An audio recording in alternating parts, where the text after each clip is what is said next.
Hello everyone, welcome to maths note channel. Telangana TET 2026 యొక్క response sheet ఇప్పటికే release అయింది. ప్రతి ఒక్కరు కూడా రెస్పాన్స్ షీట్ని చెక్ చేసుకొని మీకు ఏవైనా అభ్యంతరాలు ఉంటే కంపల్సరీ అభ్యంతరాలు తెలపగలరు. ఎందుకంటే స్కోర్ అనేది పెరుగుతుంది అభ్యంతరాలు తెలపడం వల్ల. ఎవరో చేస్తారని మీరు కూర్చుంటే ఎవరు చేయకుండా స్కోర్ కూడా పెరగదు.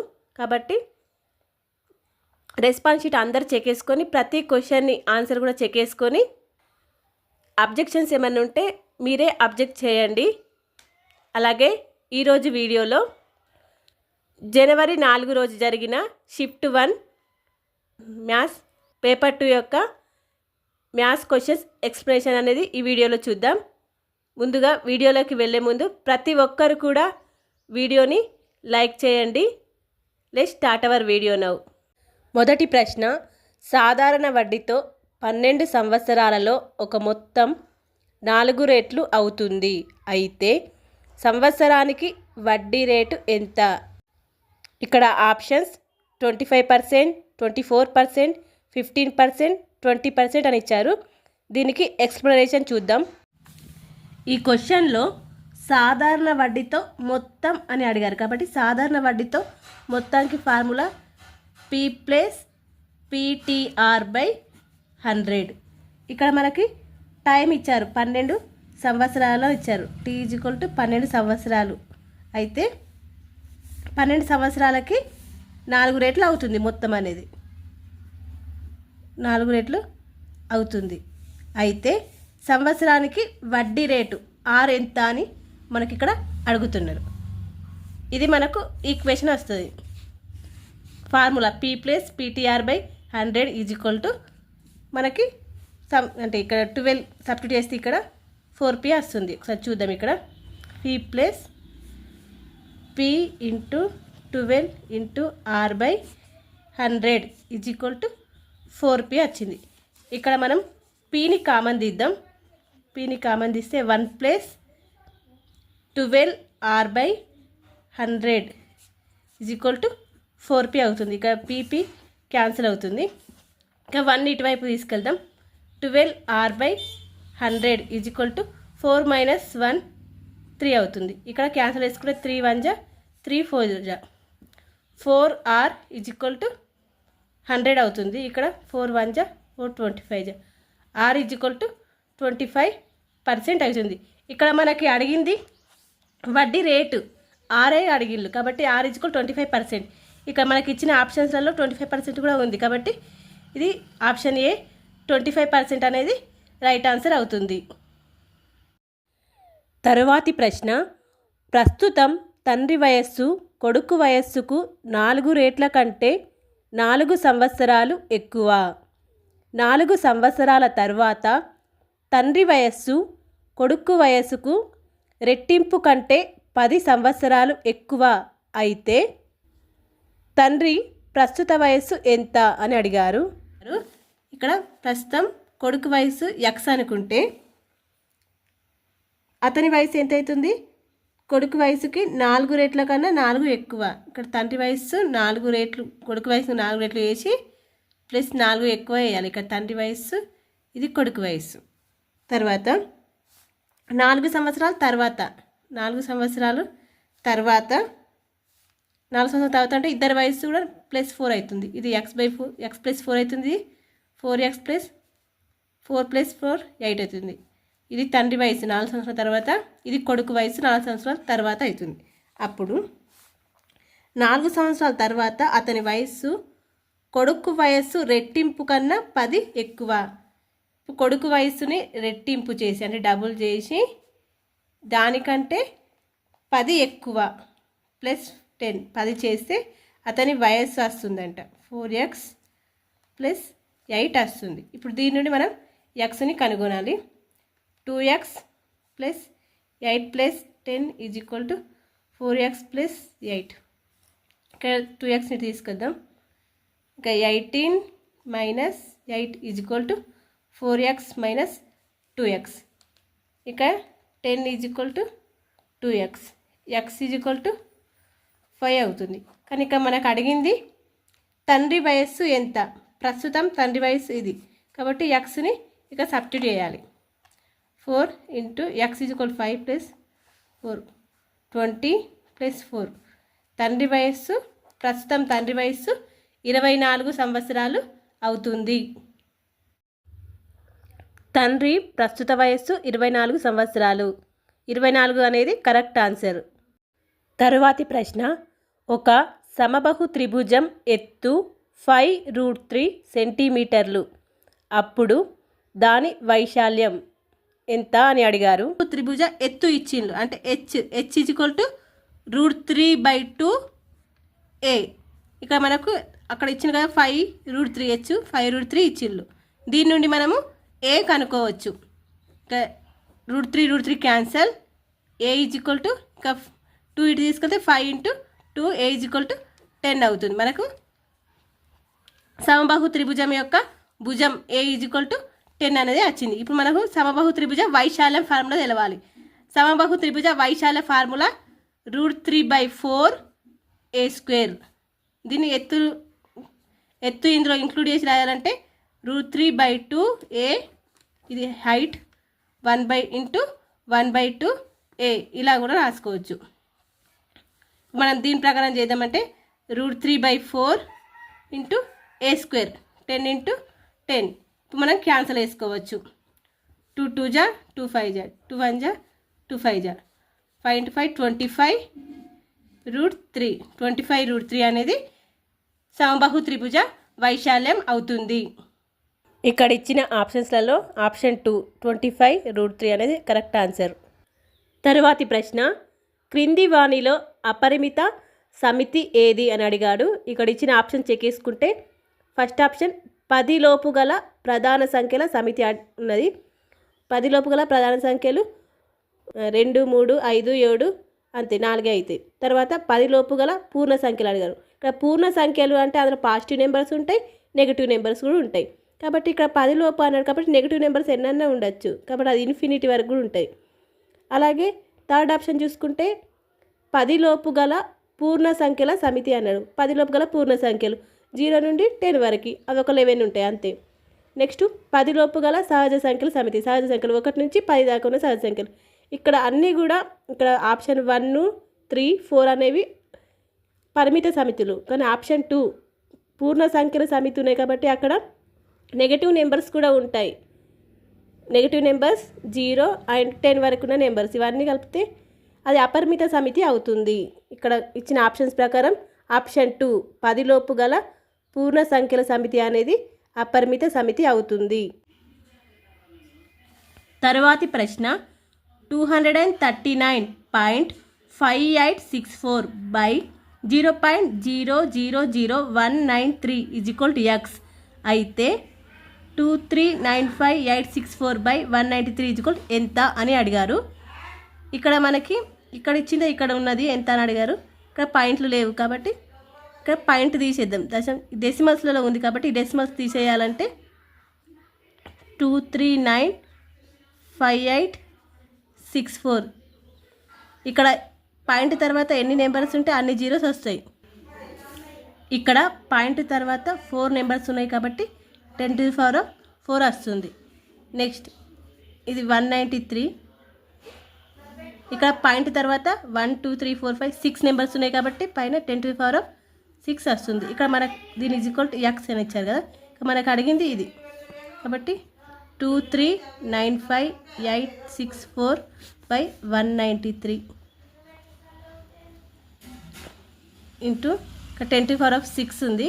ఇక్కడ 10⁴ పైకి తీసుకెళ్తే -4 అవుతుంది = x.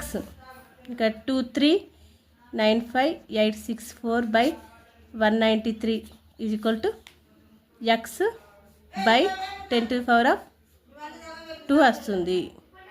అంటే x by 100 అనేది కరెక్ట్ ఆన్సర్. ఒక పంచభుజి యొక్క కర్ణాల సంఖ్య దీర్ఘగణంలోని శీర్షాల సంఖ్యకు గల నిష్పత్తి ఎంత అని అడిగారు. ఇక్కడ పంచభుజి ఇలా ఉంటుంది.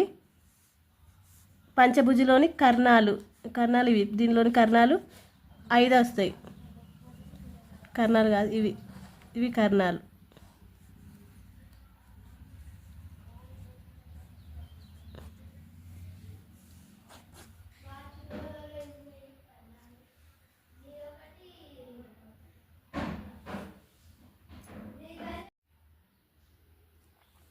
ఒక పంచభుజి యొక్క కర్ణాల సంఖ్య దీర్ఘగణంలోని శీర్షాల సంఖ్యకు గల నిష్పత్తి ఎంత అని అడిగారు.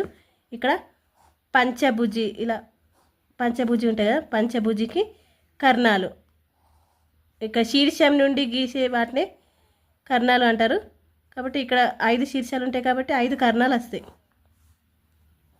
5 కర్ణాలు ఉన్నాయి. అలాగే దీర్ఘగణంలోని శీర్షాల సంఖ్య, దీర్ఘగణం, ఇది దీర్ఘగణం షేపు. దీనిలో శీర్షాలు 1 2 3 4 5 6 7 8, ఇవి శీర్షాలు 8. వాటి నిష్పత్తి అడిగారు. 5:8 అనేది ఆన్సర్ అవుతుంది. తర్వాతి ప్రశ్న, P = 0.5, Q = 0.2 అయితే 0.8 ఘాతాంకం 1/2 × 4Q ఘాతాంకం P ఎంత అని అడిగారు. ఇక్కడ మనకు P value and Q value రెండు కూడా ఇచ్చారు కాబట్టి వీటిని ఇక్కడ సబ్స్టిట్యూట్ చేద్దాం. 0.8 1/2 × 4, ఇక మన Q వాల్యూ 0.2, అలాగే P అంటే 0.5 ఇచ్చారు. ఇక్కడ దాన్ని మనం 0.8 1/2 × 4 × 0.2 అంటే 0.8. ఇక్కడ 0.5ని 1/2గా రాసుకోవచ్చు. ఇక్కడ మనకు భూములు సమానంగా ఉన్నాయి, భూములు సమానంగా ఉన్నప్పుడు ఘాతాంకాలని ప్లస్ చేసుకోవచ్చు. 0.8 1/2 + 1/2 అంటే 1 అవుతుంది. 0.8 ఘాతాంకం 1, ఇది మన ఆన్సర్. అంటే ఆన్సర్ 0.8 అనేది కరెక్ట్ ఆన్సర్ అవుతుంది. తర్వాతి ప్రశ్న, √272² - 128² విలువ ఎంత అని అడిగారు. ఇక్కడ మనకు క్వశ్చన్ని గమనిస్తే ఇది a² - b² ఫార్ములా రూపంలో ఉన్నాయి కాబట్టి వాటిని a + b × a - b రూపంలో రాసుకుంటే a + 272 + 128 × 272 - 128గా రాసుకోవచ్చు. ఇక్కడ వీటిని ప్లస్ చేస్తే 272 + 128 అంటే వీటిని ప్లస్ చేస్తే 400 వస్తుంది. ఇక్కడ వీటిని మైనస్ చేస్తే 144 వస్తుంది. చూడండి, వీటిని స్క్వేర్లా రాసుకోవచ్చు కదా, 20² అలాగే 12². రెండిటికి స్క్వేర్ ఉంది కాబట్టి స్క్వేర్ క్యాన్సిల్ అవుతుంది, ఇక రూట్ అనేది క్యాన్సిల్ అవుతుంది. ఇక మిగిలింది మనకు 20 × 12, 12 2 24 కాబట్టి 240 అనేది కరెక్ట్ ఆన్సర్ అవుతుంది. 25 మీటర్ల పొడవున్న నిచ్చెన భూమి నుండి 20 మీటర్ల ఎత్తులో ఉన్న భవనం యొక్క కిటికీని తాకుతుంది. అప్పుడు భవనం నుండి నిచ్చెన అడుగు భాగంకు గల దూరం ఎంత అని అడిగారు. ఇక్కడ ఇచ్చిన క్వశ్చన్స్ ప్రకారం 25 మీటర్ల పొడవున్న నిచ్చెన, ఈ నిచ్చెన 25 మీటర్ల పొడవు ఉంది. ఇది అట భూమి నుండి 20 మీటర్ల ఎత్తులో ఉన్న భవనం యొక్క కిటికీ. భూమి నుండి ఇది 20 మీటర్లు ఉంది, 20 మీటర్లు ఉన్న భవనం యొక్క కిటికీని, ఇక కిటికీ ఉన్నాయి, భవనం యొక్క కిటికీని తాకుతుంది. అయితే ఇక మనకి ఏది అడిగిండు, ఇప్పుడు భవనం నుండి నిచ్చెన అడుగుకి భవనం మధ్య గల దూరం ఎంత అని అడిగారు. ఇక్కడ ఎక్స్ ఇది ఎంత అని అడిగారు. ఇక్కడ మనకు ఇది లంబకోణ త్రిభుజం అవుతుంది కాబట్టి ఇక మనకు తెలుసు లంబకోణ త్రిభుజంలో భుజాల స్క్వేర్ ప్లస్ ఇలా √a² + b² కర్ణము స్క్వేర్ కదా, c² అవుతుంది. కాబట్టి ఇక్కడ మనకు 20² + x² = 25² అనేది వస్తుంది, 25² అని వస్తుంది. కాబట్టి ఇక మనకు x² = 25² - 20² స్క్వేర్, ఇది కూడా a square minus b square formula ఉంది కాబట్టి 25 + 20 × 25 - 20 a + b × a - b 25 + 20 45 × 5 వస్తుంది. 5 × 5 = 25, 225 వస్తుంది. 225 అనేది మనం 15 స్క్వేర్గా రాయొచ్చు. అంటే ఇక్కడ మనకు x = 15 వస్తుంది. ఇదంతా చేయడం కంటే మనకు త్రికాలు గుర్తుంటాయి. లంబకోణ త్రిభుజంలో త్రికాలు ఉంటాయి కదా, ఆ త్రికాలు గుర్తుంటే చూడండి, ఇది 5 4 జా 5 5 జా, ఇది 5 3 జా. మనం ఇక్కడ 5 ఉంది కాబట్టి 5 3 జా డైరెక్ట్ కూడా చేయొచ్చు. క్రింది వాటిలో ఏది అసత్యం? ఇక్కడ ఆప్షన్ చూసుకుంటే నష్టము = కొన్న వేల మైనస్ అమ్మకం వేల, ఇది కరెక్టే. నష్టం అంటే కొన్న వేల మైనస్ అమ్మకం వేల. నెక్స్ట్ డిస్కౌంట్ అడిగాను. డిస్కౌంట్ = అమ్మకపు వేల మైనస్ కొన్న వేల, ఇది రాంగ్ అవుతుంది. డిస్కౌంట్ అంటే ప్రకటన వేల మైనస్ అమ్మకపు వేల కదా, అంటే వాళ్ళు మనకి ఎంత చెప్పిళ్ళు ఎంత కమ్మిళ్ళు అది తీసేస్తే డిస్కౌంట్ వస్తుంది. ఇక లాభము = అమ్మకపు వేల మైనస్ కొన్న వేల, ఇది కరెక్టే. ఇక డిస్కౌంట్ అంటే ఇక్కడ కింద ఇచ్చిన కరెక్ట్. డిస్కౌంట్ = ప్రకటన వేల మైనస్ అమ్మకం వేల. ఇక సెకండ్ ఆప్షన్ అనేది రాంగ్ అవుతుంది, అది అసత్య వాక్యము. 2 వేర్వేరు అంకెలతో కూడిన ఒక సంఖ్య దాని అంకెలను తారుమారు చేయగా ఏర్పడిన సంఖ్యల మధ్య భేదం ఎల్లప్పుడూ దీనిచే భాగించబడుతుంది అని ఇక్కడ అడిగారు. ఈ క్వశ్చన్కి మనం ఏవైనా సొంతగా ఉదాహరణలు తీసుకొని చేద్దాము. నేను ఒక నెంబర్ అనుకుంటున్నాను, 24 అనే నెంబర్ ఉంది. దీన్ని తారుమారు చేసినామకు 42 వస్తుంది. వీటిని భేదం చేస్తే 18 వస్తుంది.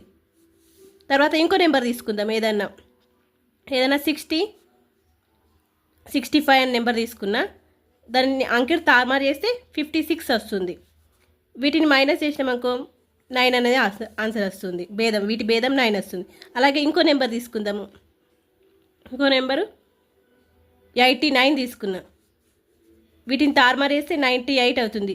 వీటి భేదం 9 అవుతుంది. ఇట్లా ఏ నెంబర్ అన్నా తీసుకొని ఏమైనా నెంబర్ తీసుకొని వాటిలో అంకెలు తారుమారు చేస్తే ఆ నెంబర్ అనేది 9 తోటి భాగించబడుతుంది. ఇక్కడ చూడండి 18 అనేది 9 తోటి, ఇక్కడ 9 తోటి ఏ నెంబర్ అయినా కానీ 9 తోటి భాగించబడుతుంది. ఇక్కడ కరెక్ట్ ఆన్సర్ 9. 11^1 + 12^2 + 13^3 + 14^4 యొక్క విలువలోని ఒకట్ల స్థానంలోని అంకె అని అడిగారు. ఇక్కడ మనకి ఒకట్ల స్థానంలోని అంకె అని అడిగారు కాబట్టి మనం వీటిలో కూడా ఒకట్ల స్థానంలో ఉన్న అంకె ఏదో వీటిలో ఏది వస్తుందో చూడాలి. ఇక్కడ 11కి అంటే ఇక్కడ 1 ఉంది కదా, 1కి ఒకట్ల స్థానంలో వచ్చే అంక 1/1 అంటే 1 వస్తుంది. ఇక్కడ 2 స్క్వేర్ ఉంది, దీని 2 స్క్వేర్ చేస్తే 4 వస్తుంది. ఇక 3 క్యూబ్ ఉంది, 3 క్యూబ్ చేస్తే 3 3 9, 9 3 27, 27లో 7 వస్తుంది ఒకట్ల స్థానంలో. నెక్స్ట్ ఇక్కడ 4/4 అంటే ఇక మనకు ఒకట్ల స్థానంలో వచ్చే నెంబర్ ఏది 4 4 16, మళ్ళీ 6 6 4 24, 24 మళ్ళీ 4 4 4 6 6 వస్తుంది ఒకట్ల స్థానంలో. మళ్ళీ ఇక్కడ మనకు ప్లస్ ఉన్నాయి కాబట్టి వీటి మధ్య వీటిని ప్లస్ చేద్దాం. వీటిని ప్లస్ చేస్తే 18 వస్తుంది. మళ్ళీ ఇందులో ఒకట్ల స్థానంలో వచ్చే నెంబర్ 8 కాబట్టి ఇక్కడ మనకు కరెక్ట్ ఆన్సర్ 8 అవుతుంది. ఒకే ఒక జత సమాంతర భుజాలు కలిగిన చతుర్భుజం అని అడిగారు. ఇక్కడ ఆప్షన్ చూసుకుంటే సమలంబ చతుర్భుజంలో ఏవైనా ఒక జత సమానంగా ఉంటాయి. అలాగే చతురస్రంలో ఎదురెదురు భుజాలు సమానంగా ఉంటాయి కదా, రెండు జతలు సమానంగా ఉంటాయి. అలాగే సమాంతర చతుర్భుజంలో కూడా 2 జతలు సమాంతరంగా ఉంటాయి. దీర్ఘ చతురస్రంలో కూడా 2 జతలు సమాంతరంగా ఉంటాయి. అంటే ఇక్కడ ఇచ్చిన ఆప్షన్స్ ప్రకారం కరెక్ట్ ఆన్సర్ సమలంబ చతుర్భుజంలో ఓన్లీ ఒక జత భుజాలు మాత్రమే సమాంతరంగా ఉంటాయి. sec θ + tan θ = p అయినా sin θ = ఎంత?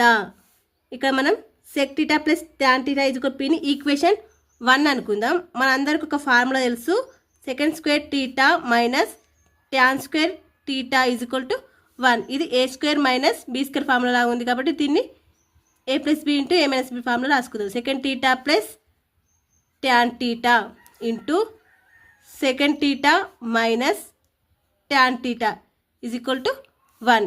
ఇక్కడ మనకు sec θ + tan θ = p ఉంది కాబట్టి ఇక్కడ p × sec θ - tan theta is equal to 1.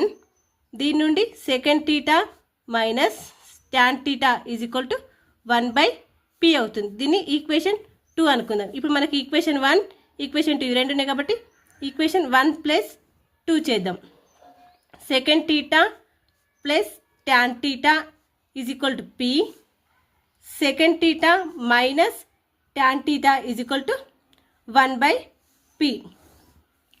ఇక్కడ ప్లస్ tan theta ఇక మైనస్ tan theta ఉంది. ఇవి రెండు క్యాన్సిల్ చేసుకుంటే 2 sec theta is equal to p plus 1/p అవుతుంది. ఇక p ప్లస్ 1/pని p స్క్వేర్ ప్లస్ 1/pగా రాసుకోవచ్చు. అంటే 2 sec theta is equal to p square plus 1/p వచ్చింది. దీని నుండి sec theta is equal to p square plus 1/2p రాసుకోవచ్చు కదా.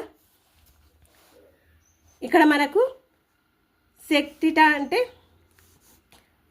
ఒక సెకండ్ని 1/cos thetaగా రాసుకోవచ్చు కదా. 1/cos theta దీని నుండి 1/2p/p స్క్వేర్ ప్లస్ 1 అవుతుంది.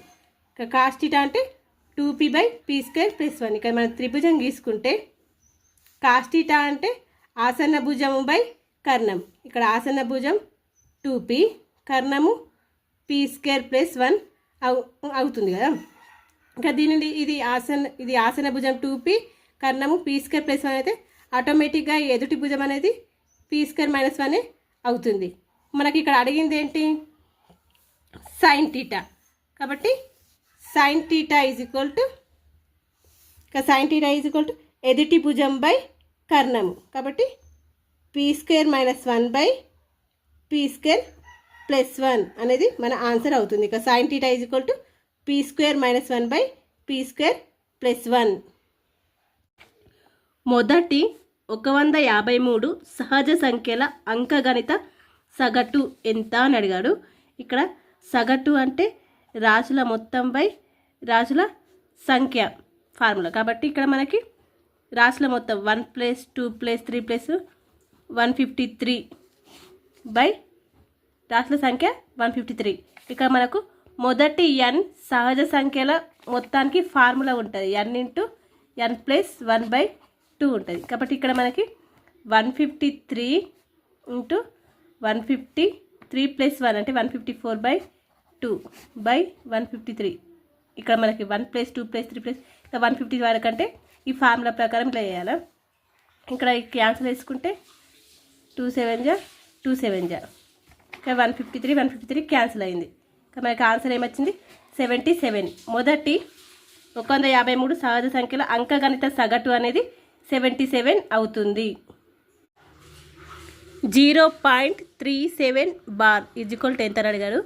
ఇక్కడ ఏం లేదండి, ఇక్కడ 37 ఇక్కడ ఎన్ని నెంబర్స్ పైన బార్ ఉంటే అన్ని 9s వస్తాయి కింద. కాబట్టి 37/99 అనేది ఆన్సర్ అవుతుంది. మీకు ఇలాగే మ్యాథ్స్ ఎక్స్ప్లెనేషన్స్ కావాలి అనుకుంటే ఏ రోజు పేపర్ది ఎక్స్ప్లెనేషన్ కావాలో కామెంట్ చేయండి. ఎక్కువ మంది ఏ రోజు పేపర్ కావాలని కామెంట్ చేశారో ఆ రోజు పేపర్ది మ్యాథ్స్ ఎక్స్ప్లెనేషన్ అనేది చేస్తాను. Thank you for watching.